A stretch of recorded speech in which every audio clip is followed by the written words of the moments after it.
In 1951, the world's largest and most profitable oil refinery was not in America or Russia, it was in Abadan, a southern city of Iran, and it was controlled by a British company, Anglo-Iranian Oil Company, known today as British Petroleum or simply BP.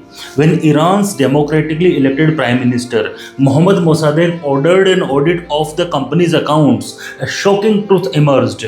The British government was earning more in taxes from Iranian oil than Iran itself was earning in royalties. It was not just unfair, it was a national humiliation. Mossadegh did what any self-respecting leader would do. He nationalized the oil industry. Iran reclaimed control over its own resources. This marked the beginning of what can be called a corporate coup.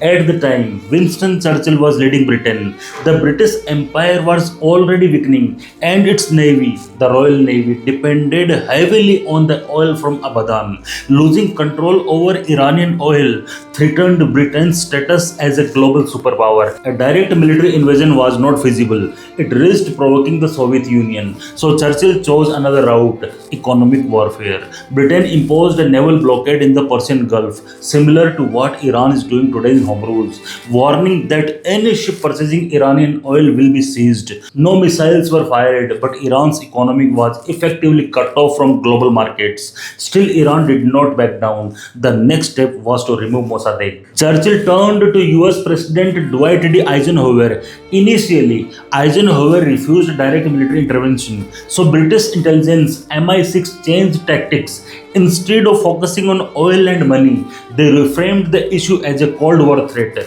They pushed the narrative that Mossadegh was leaning towards the Soviet Union and might hand over Iran's oil to communists.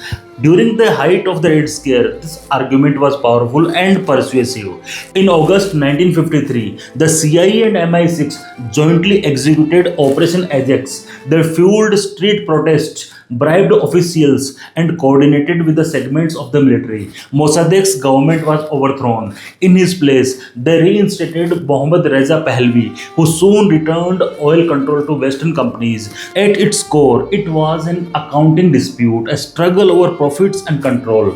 But the consequences were far-reaching. The 1953 coup planted the seeds of deep resentment in Iran, eventually contributing to the Iranian Revolution, which transformed the country and created a long-lasting conflict with the West. So if you really want to understand history, don't just follow political ideologies, follow the money behind them and accounting them.